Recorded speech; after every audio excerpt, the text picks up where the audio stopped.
Hello, welcome to my channel. In today's video, we're going to start discussing on how to prepare the facts and dimensions.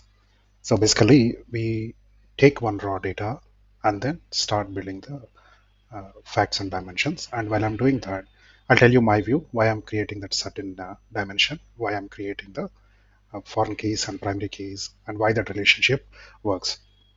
It's kind of basic data modeling that we'll start today. So let's get into details.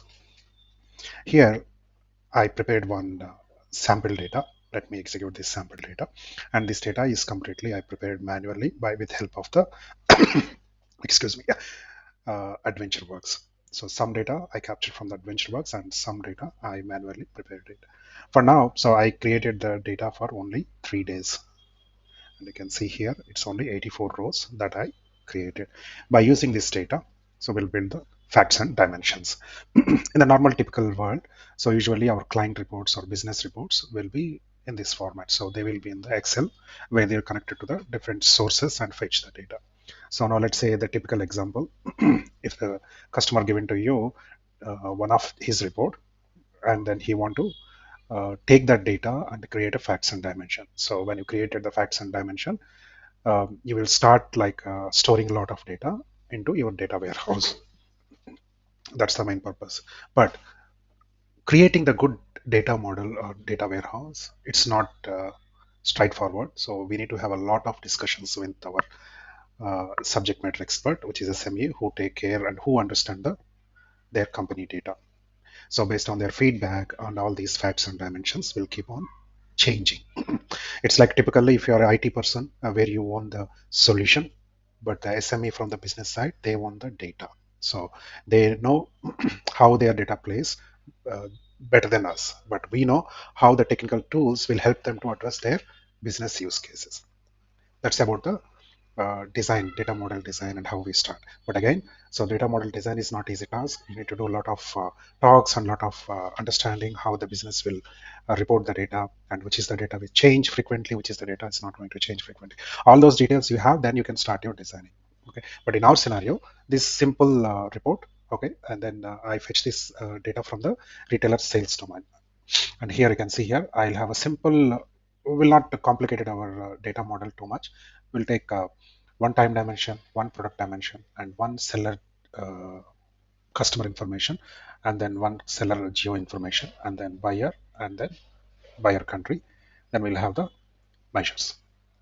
And here you can see here, let's say consider that the customer is having the his report till here, where he is maintaining what is the transaction date that the particular product sold from seller to the respective buyer, and then what is the sales amount, what is the quantity amount. That's all. It's a pretty simple sales report that he has. Now you want to convert this into facts and dimensions. Now based on this data, what we can do, so we can have the totally, we can start drawing the our dimensions, right? So first dimension, I mean obviously first we'll have the fact table, and then I will name it like fact, my fact table is sales, and then after that we'll have the dimension table, dimension tables. And here, so the default one is the time dimension. Without time dimension, you can't do any analysis, right? So all our business decisions, business reports, they are primarily focused on the time dimension. They always look at what is my current period sales and what is my previous period sales, what is my trend between the last 4 years and current year, or what is the my sales before COVID and post COVID. All these details, all these analysis will be done using the time dimension. A typical database will have the time dimension. If the time dimension is not there in the database, probably I would say 99% the data is not useful. That is the importance of the time dimension. So coming back to our dimension tables, we have a time dimension, and then so here let me explain what is this data all about. Somebody is selling the some products to somebody. That's the information we're capturing. So who's that somebody is selling is a seller. Seller is that person is selling the products to buyer. So that's the way we need to capture the seller customer. And who's buying the products? Buyer. buyer customer. That is our another two dimension. Is that seller belongs to which geography? The seller can be like a US, UK, or India, or Australia.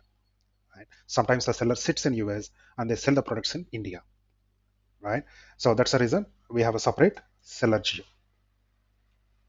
The seller geo, sometimes what will happen? Maybe you may ask the question, why the seller geo is separate? Why can't be part of the seller customer? The reason is sometimes the seller is doing the business across the world. He might have the business for 5 countries, right? So if I add the seller geo information along with my seller customer dimension, what will happen? I need to introduce the concatenation of partner and his country, right? The dimension size will be increased. If something I want to change, update the any country information for that particular seller, then I need to update the my primary keys and foreign keys with a new combination. Let's say the seller is previously he was in let's say you take the United Kingdom and Scotland. Both are the same country, right? In future, if at all they split it, then what you need to do, you need to update all your primary keys, right? With same seller, you need to update his key combinations. If at all you put the your seller geo and customer into one dimension. But instead of that, if you put seller customer separately and seller geo separately, it's a quick update. Wherever you have a seller partners, you can update based on their transaction numbers. You can easily update the seller geos. That's the reason. To have a more control, I'm creating the seller geo as a separate dimension. Now, similarly, I will have the buyer geo dimension. So far, we fetch the time and then seller and who's selling the products and who's buying the products. Now, what we are selling, there are the products. It can be any product. If you take it day-to-day basis, any product you can sell, right? In our data, we are selling the some kind of bikes and I think yeah, this is sample data. I got it right. Yeah. So the bikes we are selling, that's our products. So we call it. This is our product dimension. So far, we are good. We are having the 6 dimensions are identified, right? So I hope it's clear why we have the separate dimensions for this data set. Now, let's get into the further details on the each dimension. Okay, so before that, we need to cover the fact table. So within the fact table, what I will have? The foreign keys, all my foreign keys. So for the time, to link the time dimension to the fact table, I need to have the transaction date. So transaction date will be my first foreign key. I call it FK. And then then I need to link the seller customer dimension to the fact table. That time what I do, I take the seller customer name, but I can take the seller customer name, but that is not ideal approach to take the names. Instead of the names, what I did, I simply converted all these names into one standard code by using the MD5 hashtag algorithm. By using that, I converted all my customer names into code. So always the data model, it always prefer the integer values to join the two tables to get the more performance impact. Okay, so performance wise it will be good. So now I take, instead of seller customer, I take the converted customer code as my foreign key. This is my foreign key. Now similarly, I take the buyer customer code. Yeah, that is our next dimension, which is the buyer customer. So here I take the buyer customer code, and then next part is the I take seller geo code. Again, here also the client report is having the names, but I translated those names into country codes, then the short form. So here also I take the seller geo code instead of the country name, and then I take the buyer geo code instead of the name. And then we have the last dimension, which is the product dimension. For the product dimension, we take the product. I mean, again, so we should have integer values, but it's fine. So for this alone, we'll have the product. I supposed to translate this product into code, but I didn't done it, but that's fine. For demo purpose, I'll use my product column as my foreign key. Now, similarly, whatever the columns you have, so the same columns will be available in the each table under the dimension. Each table has a dimension attribute. This time it will be primary key. Seller country code come under the seller customer, and buyer country code will come under the buyer customer, and seller geo will come under the seller geo, and then buyer geo will come under the buyer code, and product will come under the product. We are pretty good. So far we defined our foreign keys and primary keys, and then we also defined our dimensions and facts from our raw data. Okay, now we are good. So these are the key keys that we join our fact table and dimension table. So along with these attributes, we also need some additional attributes to do our analysis, right? So for coming to the fact table, I have the three measures. One is the sales in USD. That is my first measure. So that's the where the sales will be quantified, and this will be measured, and it will be aggregated using the aggregated functions in the Q. I mean, in any application.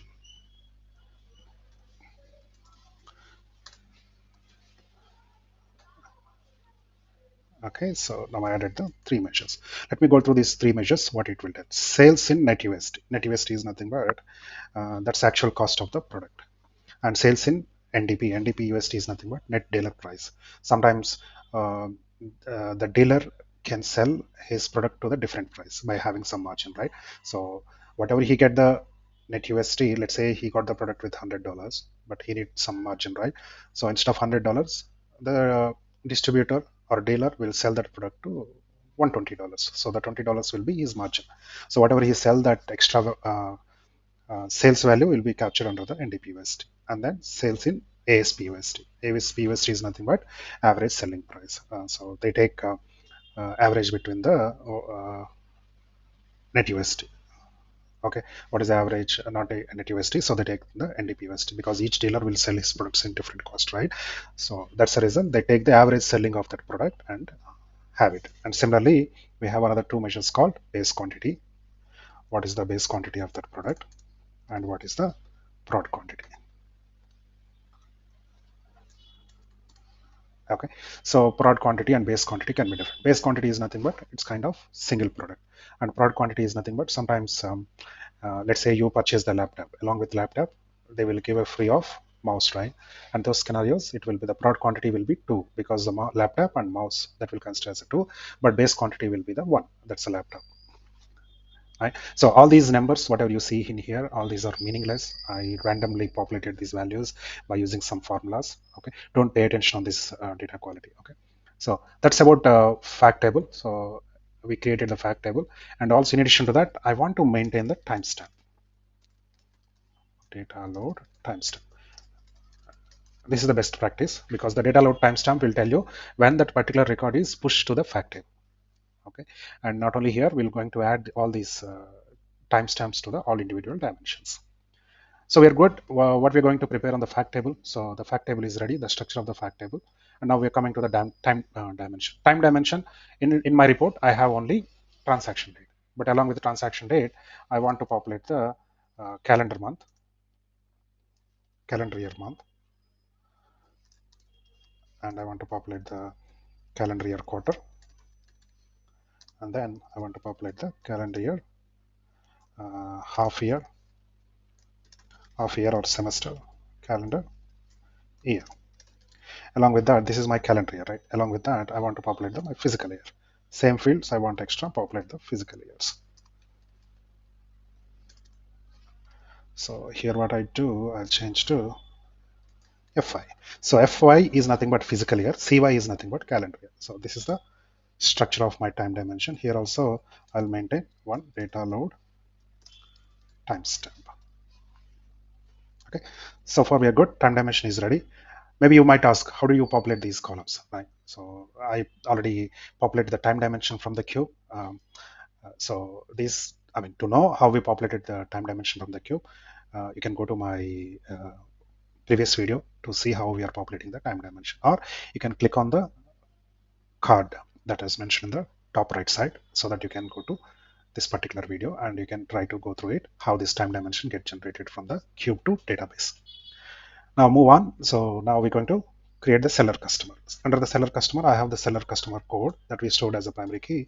Now I'm going to have my seller customer name. So that will be normal one. And here also I maintain the data load timestamp because I want to know that particular record got inserted when that particular record is inserted. Similarly, I'll have the my buyer customer. So here also I'll have the buyer customer name. And under the seller geo, I'll have the seller geo country, and then seller subregion, and then seller region. And similarly, we'll have the buyer country, buyer country, and then buyer subregion, and then buyer region. And that's about those dimension. Now coming to the product dimensions, under the product dimension, I'll have the product line, and then model name, and then subcategory, and then category. Right, so I prepared the product dimensionals. The product line is nothing but that particular product belongs to which group. Let's say if you go to the Amazon website, right there, their products will be grouped under the like home appliance. They will group it their products, right? When you click on mobiles, it will show all mobiles related information, right? Similarly, the product is the product name, and the product line is the particular immediate next level of the grouping, and then model name is the then it's a immediate group of the product line, and subcategory is the next level of the model name, and then category is the highest level. So you can see here on the left side under the bikes, you have different types of bikes: mountain bikes, road bikes, and all, and then their model names and their product line. It's a mountain, road, mountain. So you can see here mountain bikes and all, and then also you have the product information. So one last thing what we forgot it, so the timestamp, so that we are going to add it in the each table that I forgot to mention here. Let me mention the timestamp. Right. So we're good with creating these facts and dimension. So our next step is preparing these tables.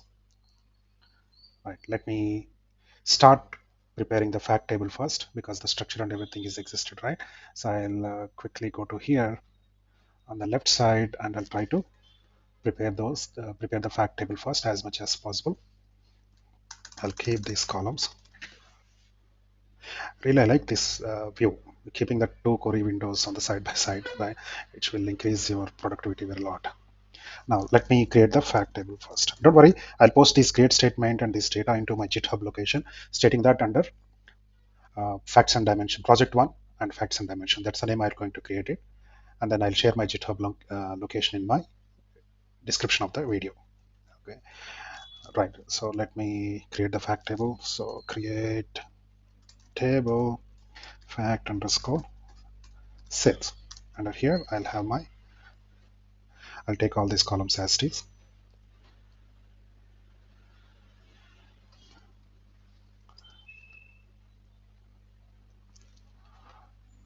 Right, so let me delete this and then also delete these and replace with comma.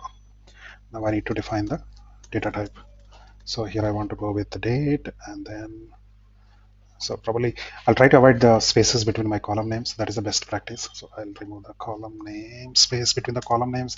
Customer code will be my varchar 75. I'll keep it, and then again my foreign key here also varchar 75.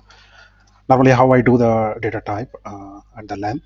So I'll take the max of the value from that column. Then I add the 30% buffer to that particular column. That's how I define my data type. So same way I'm defining here. Seller geo code and then varchar 75 and then buyer geo code here. So here also it's a varchar 75 and then product is my varchar 50. Here it should be 75. In fact, the geo keys should be reduced to maybe 10. Yeah, because we are using the country codes, right? So 10 should be ideal. And then now we are going to so sell in at USD, and here I use the decimal 32 comma 2, and then sales in NDP USD. Here also I created decimal and then 32 comma 2, and then sales in ASP USD, and then here also I'll use the decimal, and then here I use the base quantity. These things will be float because it's a quantity, right? So float.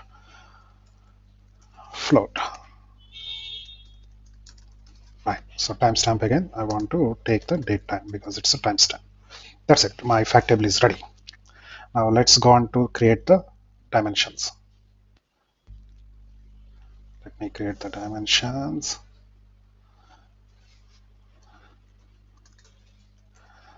So by having all these creations, so I created the facts and dimension scripts.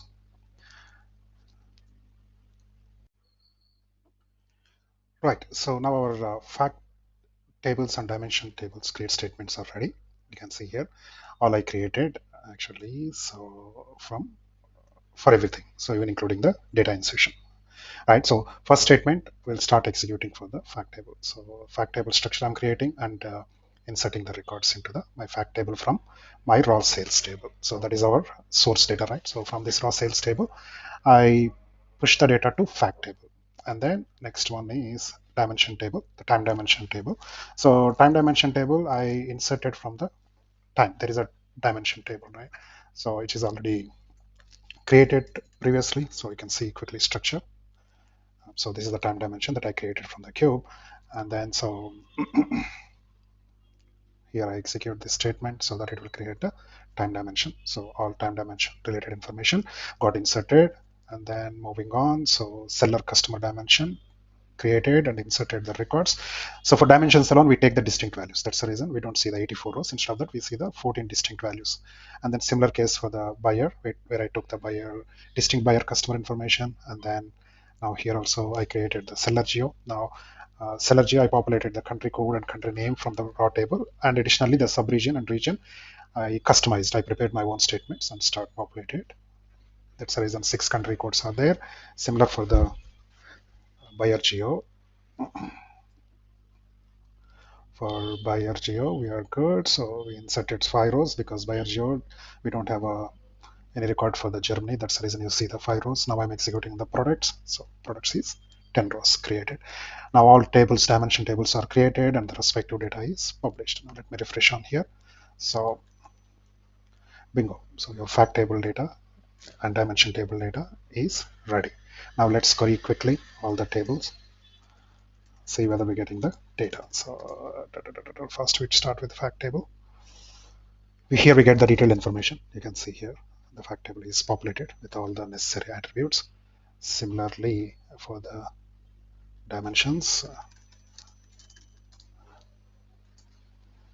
so dimension also populated. And then buyer geo execute and it's populated pretty good. It's so clean that yeah, it will be so clean because we prepared manually, right? So that's the reason. So here you can see the product dimension table and then seller customer dimension table also created, and then it's good, and then buyer geo and then execute. This is also good, and the time time, right? So yeah, the time dimension is populated perfectly. Now we have the totally one fact table, 6 dimension tables. We are good with facts and dimensions. Now our facts and dimensions are ready. So this is how we do the data design and data preparation. Now, what will be our next step? So either the client can use this data, connecting these facts and dimension, or you can write your stored procedure or any join condition to bring this data. Since this data is very granular level, the fact table, what we can do in the next upcoming videos, I'm going to create 3 different types of the tools. Okay. Um, so those tools will be, one is SSAS MOLAB Cube, SSAS Tabular Cube, and Power BI. These tools will be going to use these facts and dimension and build the data model. So presently the data model, we build it in terms of the facts and dimension, but we haven't enabled any relationships. The relationships we do it in our next aggregated tools, which is MOLAB Cube, Tabular Cube, and Power BI. Why we don't do that in the database level? We can enable the relationship for these fact tables in the database level, but the problem is if you enable it here, if any at any point you get the foreign key and primary key violation error, then we'll be missing the a lot of the tables will be loaded to the partial data, and then you will be wasting a lot of time. Let's say there is a job executed for 8 hours, in the last minute it's failed with because of this foreign key and primary key violation. Again, you need to start the job or you need to do some manual work, right? So to avoid that problem, so usually I don't recommend to enable the foreign key and primary key relationships within the database. Instead of that, you do it in the cube level, right? So stay tuned. By the way, The last part is actually, so since I uploaded all this data into my database and I can easily explain the facts and dimension, but in case if somebody want this raw sales data, I will post this raw sales data which I used in the during the video, so to my GitHub. So you can download this data from there, from the CSV format, and then you can import this directly data to your SQL database, and then you can start using this, creating your facts and dimensions. At this point, I hope everyone is clear how to create the facts and dimensions in the database. And our next steps will be, we're going to create the MOLAB queue and tabular queue and Power BI modeling by using the our facts and dimensions. That's all for now. Thank you.